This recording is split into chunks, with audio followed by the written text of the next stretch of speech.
kumbuka ulikotoka. Kumbuka ulikotoka. Kama unataka kuishi na kuongezeka katika jambo lolote, unataka kuishi katika huduma na kuongezeka, unataka kuishi katika uongozi na kuongezeka, unataka kuishi katika biashara na mtaji na kuongezeka, unataka kuishi katika siasa na kuongezeka, unataka kuishi katika karama na kipawa na kuongezeka, ni jambo moja tu Biblia imesema: ukumbuke ulikotoka. Katika kitabu cha Kumbukumbu la Torati ule mlango wa 8, tasoma mstari wa 1, alafu tasoma mstari wa 14 na kuendelea. Utaelewa kwa nini watu sasa hivi wamefulia kwa kiwango hicho. Kwa nini watu leo alikuwa pale sasa hivi hata haonekani mahali alipo? Ni kukumbuka ulikotoka. Kumbukumbu la Torati mlango wa 8 mstari wa 1, Biblia inasema, amri hii ninayokuamuru leo mtaishika na kuitenda, mpate kuishi na kuongezeka, mpate kuishi na kuongezeka, na kuingia katika nchi ile ambayo Bwana aliwaapia baba zenu, nanyi mtaimiliki.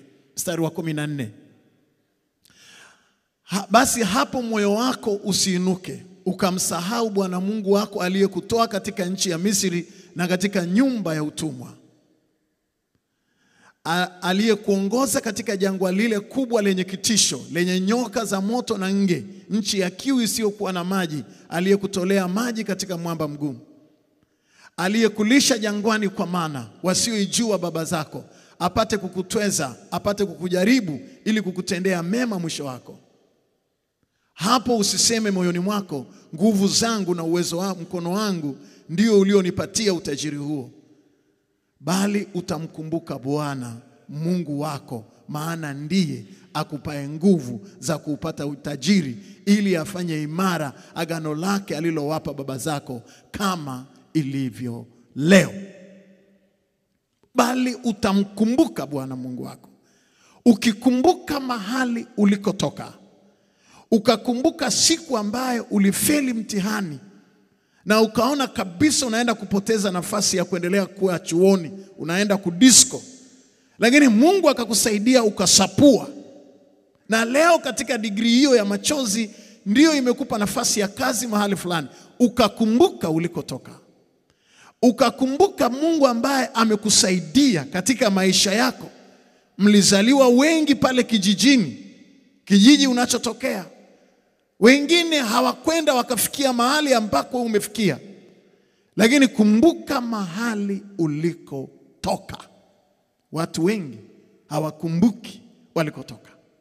Mimi ni miongoni mwa wachungaji ambao ninakutana na watu wenye dhiki na kuwaombea na kuwasaidia, na wengine kuwalipia ada na kuwasomesha, na wengine kuwatambulisha kwenye madhabahu hii wakiwa wamevaa shati moja, hawana suruale ya pili, na kama wamevaa hiyo suruale inaitwa usinipite Mwokozi, oversize.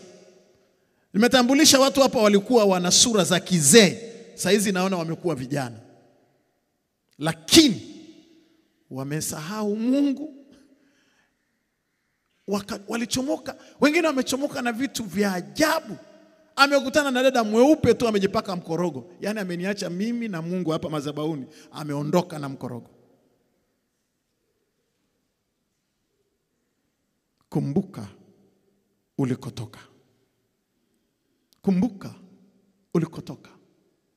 Mungu amekutoa wapi? Na kama unataka kuishi na kuongezeka, dawa ni kukumbuka mahali ambako Mungu amewahi kukutoa. Wapo wengine ambao ulienda kuomba hiyo kazi ukiwa una shida kubwa, unaomba, unaweka nadhiri kila hatua, Mungu ukinipa hii kazi, Mungu ukinipa hii kazi, na Mungu amekupa ile kazi. Kwanza umemsahau Mungu, umesahau na kampuni na taasisi iliyokupokea kwenye hiyo ofisi. Leo una kiburi cha ajabu huko ofisini. Hivi ni wewe kweli tulikupokea tukakufanyia interview, siku ya kwanza ulikuwa umenyoa vizuri, umetoka saluni, unasalimia kila mtu, unapiga magoti ofisi nzima? Ni wewe? Ni wewe ambaye saa hizi ni mwiba kwenye hii ofisi. Ni wewe. Wewe si tulikupokea hapa tukakuretain, tukakuonyesha hapa, tukakuonyesha hapa. Si wewe tulikupokea kwenye ofisi hii juzi. Lakini umesahau ulikotoka. Wengine mliajiriwa kwenye hii taasisi, hata nguo za kuja kazini mlikuwa hamna. Ulianza hata kuazima. Na tulijua ulivyokuwa unavaga oversize. Lakini saa hizi unatikisa wigi mama. Hivyo. Yaani hivyo. Unaona watu wote hapa ni kama nyanya mbovu, ni kama cabbage. Hivyo zilizooza sokoni hazina soko. Namna ambavyo kwenye taasisi hii kwa sasa unavyoonekana kuringa na kuwa na kiburi. Lakini tulikupokea ukiwa una nguo moja. Kumbuka ulikotoka. Hilo tu. Ukumbuke mahali ulikotoka. Kumbuka mahali ambako Mungu amekuvusha. Yakobo akasema alipotoka akiwa tajiri katika nyumba ya Laban, akafika kwenye mto, akamwambia Mungu, nilivuka katika mto huu nikiwa na fimbo yangu tu mkononi mwangu, lakini leo umenirudisha nikiwa na matuo mengi. Kuna wengine hata mliingia hapa Dar es Salaam mlikuwa hamna hata begi la nguo. Uliweka nguo kwenye boksi la SMS la sigara za SM zamani pamoja na boksi la Sport. Na mibegi ile fulani ilikuwa inazungushwa hivi, inazipu, unafungua hivi, inafungua hivi. Leo una nyumba Masaki, una nyumba Mbezi Beach, una vitu ambavyo havibebeki. Hata nikikwambia ondoka uende Mbeya, ondoka uende Kilimanjaro, ondoka uende Bukoba, utabebaje wealth, utajiri ambao Mungu amekuwekea kwenye nchi hii? Lakini ulikuja na fuso hapa mjini. Ulikuja Dar es Salaam huna kitu. Ndio kwanza umemaliza chuo huko wakati wa Mwalimu Nyerere, umepangwa hapa, unapanda treni huko, unakuja hapa mjini, umepangiwa sio taasisi gani. Unajua ulivyoingia hapa. Na hata kama una kapicha kama mtu fulani unayefahamu namna alivyoingia mjini, mtumie tu, mwambie uliingia ukiwa hivi. Manake wengine hawataki. Sasa hivi tena hawataki. Manake hivyo watu wamesha, unaongea naye nini bwana leo? Akiongea na wewe yani anaona kama anakaa Paris, Ufaransa. Ana nywele zimemzidia, anatikisa, na huko kichwani ukiangalia kuna kipilipili bado. Kiburi. Kumbuka ulikotoka. Kiburi cha uzima kilichomuondoa shetani, kilichomuondoa Lucifer kwenye enzi mbinguni, ni katika kujisifu na kujisahau kwamba yeye ni malaika na ni kerubi afunikaye, aliwekwa kwa ajili ya sifa, akataka na yeye aabudiwe. Ndivyo ambavyo ninaona uliingia kwenye hii ndoa. Kwa kweli katika watu ambao Mungu aliwabariki hata kupata nafasi ya kumuoa huyo binti, ulikuwa huna hiyo qualification ya kumuoa huyo binti. Lakini Mungu akafanya tu na ukampromise huyo binti vitu vingi. Lakini angalia leo jinsi unavyomnyanyasa mtoto wa watu. Angalia unavyomnyanyasa mtoto wa watu. Na wewe pia uliolewa, kumbuka ulivyokuwa unachora na kucha kwenye ardhi, unazungumza, unachora na mguu hapo kwenye ardhi. Leo umekuwa mama mwenye nyumba, unaitwa mama mjengo. Umebadilika au kuaga hivyo? Kumbuka ulikotoka. Kumbuka ulikotoka. Angalia ni wapi ulipoanguka ukatubu. Umebadilisha kabisa ule mtazamo ambao tulikuona nao mwanzoni. Lakini angalia jinsi ambavyo umepoteza vitu vingi kwenye maisha ya kwako kwa sababu tu ya kusahau mahali ambako Mungu amewahi kukutoa.